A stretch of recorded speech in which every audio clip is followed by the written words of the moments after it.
നമസ്കാരം, എല്ലാവർക്കും സോനസ് വ്ലോഗിലേക്ക് സ്വാഗതം. പിന്നെ നമ്മൾ വന്നിരിക്കുന്നത് പീച്ചിങ്ങ കൊണ്ടുള്ള നല്ലൊരു 2 അടിപൊളി റെസിപ്പീസ് ആയിട്ടാണ്. ഒന്നാമത്തേത് പീച്ചിങ്ങയുടെ തൊലി കൊണ്ടുള്ള ഒരു കിടിലൻ ചട്നി റെസിപ്പിയാണ്. ഇത് ദോശയുടെ കൂടെയും ചോറിന്റെ കൂടെയും അടിപൊളി കോമ്പിനേഷൻ ആണ്. അടുത്തത് നമ്മുടെ ചെമ്മീനിട്ട് ഉലർത്തിയ പീച്ചിങ്ങ കറിയാണ്. നല്ല ടേസ്റ്റ് ആണ് ചോറിന്റെ കൂടെ കഴിക്കാൻ വേണ്ടിയിട്ട്. അപ്പോൾ നമുക്ക് വേഗം തന്നെ റെസിപ്പിയിലേക്ക് കിടക്കാം. അതിക്ക് മുമ്പ് ആദ്യമായിട്ട് നമ്മുടെ ചാനൽ കാണുന്ന ആരെങ്കിലും ഉണ്ടെങ്കിൽ സബ്സ്ക്രൈബ് ചെയ്ത് സപ്പോർട്ട് ചെയ്യാൻ മറക്കല്ലേ. അപ്പോൾ നമുക്ക് പീച്ചിങ്ങ എങ്ങനെയാണ് ഞാൻ ഈ തൊലി ഇതിൽ നിന്ന് എടുത്തതെന്ന് കാണിച്ചു തരാം. നമ്മുടെ ചട്നിക്ക് വേണ്ടിയിട്ട് ഞാൻ ഈ കൂർത്തിരിക്കണ നാരില്ലേ, അത് എടുക്കുന്നില്ല. അത് കത്തിയും കൊണ്ടിട്ട് അത് കളയുന്നുണ്ട്.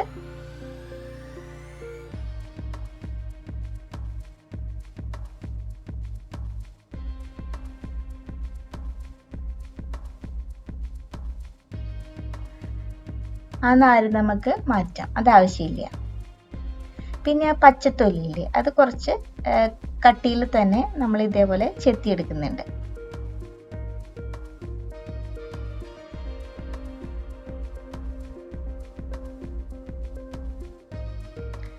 ഇതേപോലെയാണ്. ഇനിയിപ്പം നമുക്ക് ഈ തൊലിയും അതേപോലെ തന്നെ പീച്ചിങ്ങയും ചെറുതായിട്ട് അരിഞ്ഞെടുക്കാം. നമുക്ക് ആദ്യം തന്നെ കറി റെസിപ്പിയിലേക്ക് കിടക്കാം. ഞാനിപ്പോൾ മൺചട്ടിയിലാണ് കറി വയ്ക്കുന്നത്. ചട്ടി ചൂടായി വരുമ്പോഴേക്കും നമുക്കതിലേക്ക് ആവശ്യത്തിന് വെളിച്ചെണ്ണ ഒഴിച്ചു കൊടുക്കാം. നാടൻ കറികളൊക്കെ വെളിച്ചെണ്ണയിൽ വെക്കുന്നതാണല്ലോ കൂടുതൽ ടേസ്റ്റ്. ഇപ്പോൾ ഞാൻ ഇതിലേക്ക് സവാളയാണ് ചേർക്കുന്നത്. ചെറിയ ഉള്ളി ഉണ്ടെങ്കിൽ അത് ചേർത്താൽ മതി. ഞാനൊരു വലിയ സവാള ചെറുതായിട്ട് അരിഞ്ഞതാണ്. അതിലേക്ക് ഒരു 2-3 വെളുത്തുള്ളി ചെറുതായിട്ട് അരിഞ്ഞതും പച്ചമുളകും കറിവേപ്പിലയും ചേർക്കുന്നുണ്ട്. ഇത് നമുക്ക് നല്ലപോലെ ഒന്ന് വഴറ്റിയെടുക്കാം.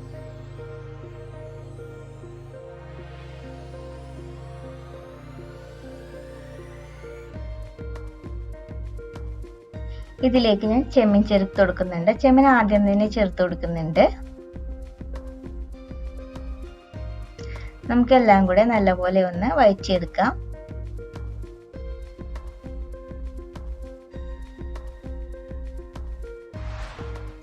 ഇനി ഇതിലേക്ക് നമുക്ക് ഒരു 1/4 ടേബിൾ സ്പൂൺ മഞ്ഞൾപ്പൊടി ചേർത്ത് കൊടുക്കാം.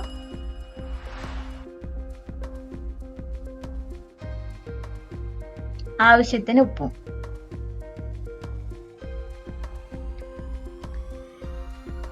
ഇവ ചേർത്ത് നമുക്ക് നന്നായിട്ടൊന്ന് മിക്സ് ചെയ്യാം. നമുക്ക് അടച്ചു വെച്ചിട്ട് ഒന്ന് ലോ ഫ്ലെയിമിൽ കുക്ക് ചെയ്യാം. നമുക്ക് ചെമ്മീൻ ഒന്ന് വെന്ത് കിട്ടണം. ഫുൾ കുക്ക് ആവണ്ട, ഒരു മീഡിയം കുക്കായാൽ മതി. ഒരു 2 മിനിറ്റ് അടച്ചു വെച്ചാൽ മതി. ഇനി നമുക്ക് ഇതിലേക്ക് മുളക് പൊടി ചേർത്ത് കൊടുക്കാം. ഞാൻ 1 ടേബിൾ സ്പൂൺ മുളക് പൊടി ചേർക്കുന്നുണ്ട്. കാശ്മീരി മുളക് പൊടിയാണ് ചേർക്കുന്നത്. നമ്മൾ എരിവിന് വേണ്ടി പച്ചമുളകും ചേർത്തിട്ടുണ്ടല്ലോ. എല്ലാം കൂടെ ഒന്ന് നല്ലപോലെ വഴറ്റിയെടുക്കാം.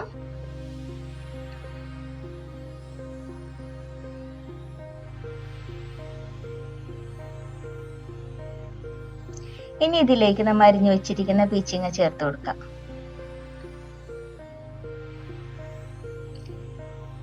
ഇനി എല്ലാം കൂടെ നല്ലപോലെ ഒന്ന് മിക്സ് ചെയ്യാം. നമുക്ക് ഒട്ടും വെള്ളം ചേർക്കേണ്ട ആവശ്യമില്ല കേട്ടോ.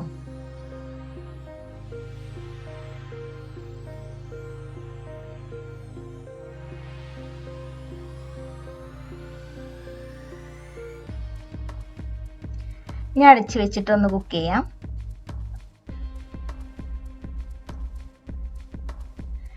ഇപ്പോൾ ചെമ്മീനിൽ നിന്നും പീച്ചിങ്ങിൽ നിന്നൊക്കെ വെള്ളം ഇറങ്ങാൻ തുടങ്ങിയിട്ടുണ്ട്. നോക്കി, നമ്മൾ ഒഴിച്ചു കൊടുത്തിട്ടുണ്ടായിരുന്നില്ല.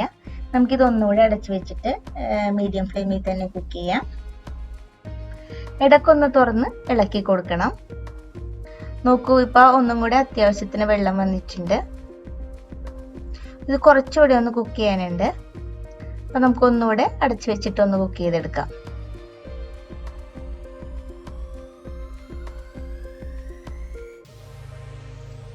ഇതാ നമ്മുടെ കറി ഇപ്പോൾ ഏകദേശം റെഡി ആയിട്ടുണ്ട്. ഇത്രയേ ഉള്ളൂ, വളരെ പെട്ടെന്ന് തന്നെ തയ്യാറാക്കാം. ചെമ്മീനിട്ട് വെക്കുമ്പോൾ പീച്ചിങ്ങായിട്ടൊരു പ്രത്യേക സ്വാദാണ്. ചോറിന്റെ കൂടെ നല്ലൊരു കിടിലൻ കോമ്പിനേഷൻ ആണ് കേട്ടോ ഇത്. അപ്പൊ നമുക്കിനി ചട്നി എങ്ങനെയാണ് തയ്യാറാക്കുന്നതെന്ന് നോക്കാം. അതിനായിട്ടൊരു പാൻ വെച്ചിട്ടുണ്ട്. അതിലേക്ക് ആവശ്യത്തിന് വെളിച്ചെണ്ണ ഒഴിച്ചു കൊടുക്കാം. വെളിച്ചെണ്ണ ഒന്ന് ചൂടായി വരുമ്പോഴേക്കും നമുക്കതിലേക്ക് കടുകിട്ട് കൊടുക്കാം. കടുകൊക്കെ ഒന്ന് പൊട്ടി വന്നിട്ടുണ്ട്. അതിലേക്ക് അപ്പോൾ വറ്റൽമുളകും കറിവേപ്പിലയും ചേർത്ത് കൊടുക്കാം. പിന്നെ ചെറുതായിട്ട് വട്ടത്തിലരിഞ്ഞ ചുവന്നുള്ളി, ഒരു 4-5 ചുവന്നുള്ളി എടുത്തിട്ടുണ്ട്, അത് വട്ടത്തിലരിഞ്ഞത് ചേർത്ത് കൊടുക്കാം. ഇനി ഇതിലേക്ക് ഒരു 1/4 ടേബിൾ സ്പൂൺ ഉഴുന്നുപരിപ്പും കടലപ്പരിപ്പും ചേർത്ത് കൊടുക്കാം. ഇതെല്ലാം കൂടിയിട്ട് നല്ലപോലെ ഒന്ന് മിക്സ് ചെയ്തെടുക്കാം.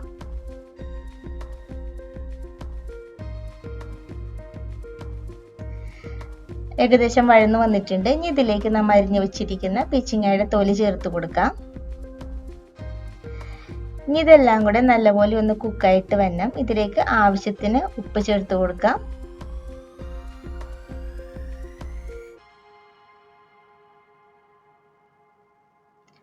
നല്ലപോലെ ഒന്ന് വഴന്നു വന്നതിന് ശേഷം നമുക്കിതിലേക്ക് തേങ്ങ കൂടെ ചേർത്ത് കൊടുക്കാം.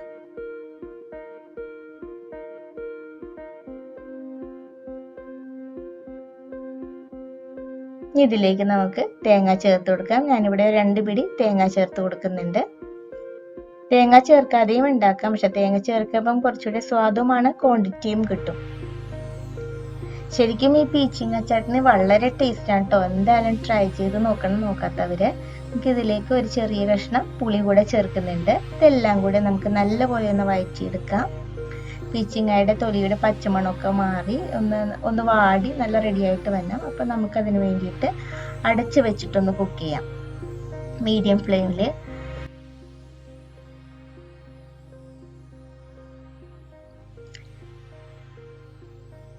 ഇതിലേക്ക് 1/4 ടേബിൾ സ്പൂൺ മഞ്ഞൾപ്പൊടി കൂടെ ചേർത്ത് കൊടുക്കാം.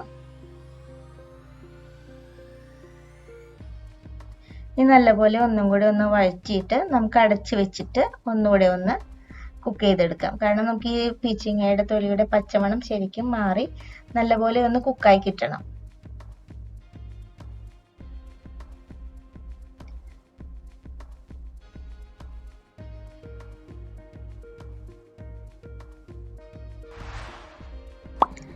അങ്ങനെ നമ്മുടെ പീച്ചിങ്ങയൊക്കെ വെന്ത് നല്ലപോലെ ഒന്ന് വാടി വന്നിട്ടുണ്ട്. ഇനി നമുക്ക് ഫ്ലെയിം ഓഫ് ചെയ്യാം.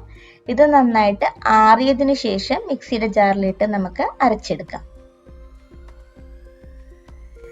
ചൂടാറിയ ശേഷം ഞാൻ മിക്സിയുടെ ജാറിലേക്ക് മാറ്റിയിട്ടുണ്ട്. നമുക്ക് അരച്ചെടുത്തിട്ട് വരാം.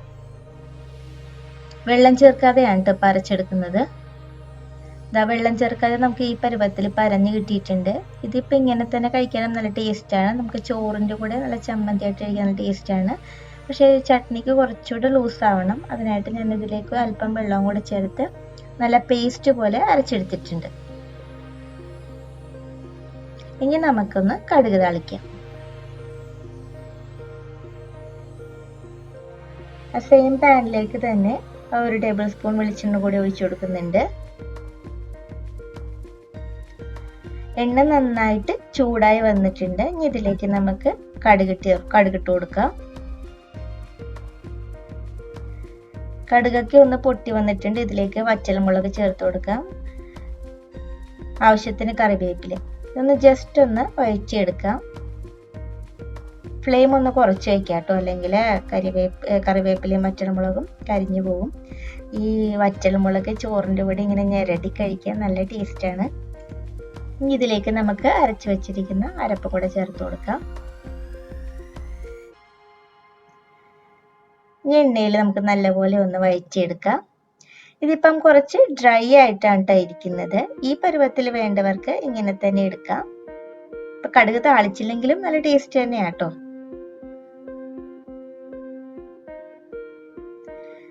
അപ്പോൾ ഇത് ഇത്തിരി ലൂസാക്കാൻ വേണ്ടിയിട്ട് ഞാൻ നമ്മുടെ മിക്സിയുടെ ജാറിലേക്ക് അല്പം വെള്ളം കൂടി ചേർത്തിട്ട് ഇതിലേക്ക് ചേർത്ത് കൊടുക്കുന്നുണ്ട്.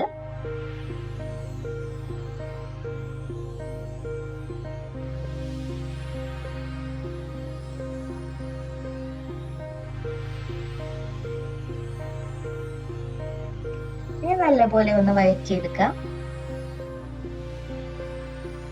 നമ്മുടെ ഉപ്പും പുളിയൊക്കെ കറക്റ്റ് ആണെന്ന് നോക്കാം കേട്ടോ. നമുക്ക് അടച്ച് വെച്ചിട്ട് ഒരു ലോ ഫ്ലെയിമിൽ ഒരു 2 മിനിറ്റ് ഒന്ന് കുക്ക് ചെയ്തെടുക്കാം. അപ്പൊ ഇത്രയുള്ളൂ നമ്മുടെ പീച്ചിക്ക ചട്നി ഇവിടെ റെഡി ആയിട്ടുണ്ട്. വളരെ സ്വാദാണ് കേട്ടോ ചോറിൻ്റെ കൂടെയും ദോശയുടെ കൂടെയൊക്കെ കഴിക്കാൻ. തീർച്ചയായിട്ടും ട്രൈ ചെയ്യേണ്ട ഒരു റെസിപ്പിയാണിത്. അപ്പോൾ നമുക്ക് വീണ്ടും മറ്റൊരു വീഡിയോ ആയിട്ട് കാണാം. അപ്പോൾ നമ്മുടെ ചാനൽ ആദ്യമായിട്ട് കാണുന്ന ഏതെങ്കിലും കൂട്ടുകാരുണ്ടെങ്കിൽ സബ്സ്ക്രൈബ് ചെയ്ത് സപ്പോർട്ട് ചെയ്യണേ. കുക്കിംഗ് ട്രാവൽ വീഡിയോസാണ് മെയിനായിട്ട് നമ്മുടെ ചാനലിൽ അപ്ലോഡ് ചെയ്യുന്നത്. അപ്പോൾ വീണ്ടും കാണാം. താങ്ക്